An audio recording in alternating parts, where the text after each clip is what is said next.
今日呢個 video 咧係講緊 Malaysian 粵語，係 sounds a little bit different from 香港嘅粵語嘅。咁最近有一個香港小姐嘅 contestant 咧就講咗呢句番茄醬牛腩麵。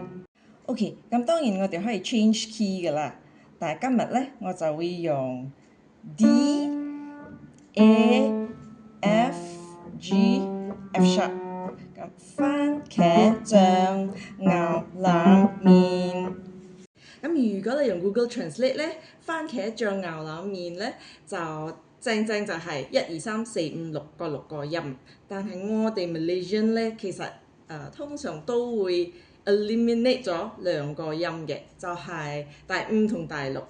咁1、2、3咧就肯定仲喺度嘅，就番茄醬。你會睇到我第2，有時我會 play 茄，有時我 play 茄，就睇你有幾嗲啦。咁如果你聽清楚咧，其實第4同第6係有分別嘅，就係牛麵係一個 semitone 嚟嘅啫，但係我哋都會講牛麵。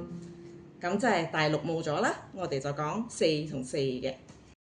咁第5個音點解會又 eliminate 咗咧？係牛腩麵個腩，我哋多數都會講腩，變咗牛腩麵，牛腩麵，牛腩麵，就變咗 2 notes only。So 嗰個腩就變咗好似醬，就變咗好似 number 3啦。OK， 再 another example， 3同5啦。我要去5樓，咁其實就係5、3、3、5、2。OK， 個2係冇問題嘅，樓就同茄一樣嘅。咁做咩個5同3變咗一樣咧？人哋其實係講我要去5樓，我哋就會講我要去5樓，咁樣我哋係 same 嘅，所以我哋就變咗3、3、3、3、2，其實係5、3、3、5、2。咁當然，如果你講嘢特別高音啲嘅咧，你可以 transpose 成個 higher 啲嘅。咁我可以講番茄醬牛腩麵。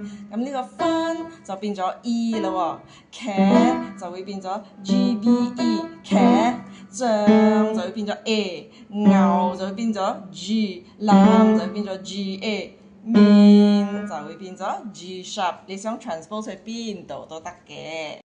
咁你有冇 notice 過人哋唱廣東歌嘅時候咧，第2同埋第5個音一定要唱多過1個 note 嘅。第2個音係茄，同埋第5個音係腩。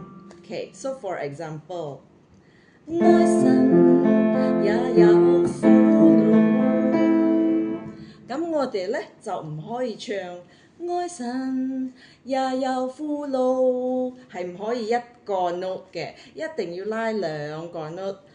愛神也有苦惱，所以我哋去香港嘅時候咧，會覺得佢哋講嘢 beralun-alun 嘅，其實係因為嗰個第5個音。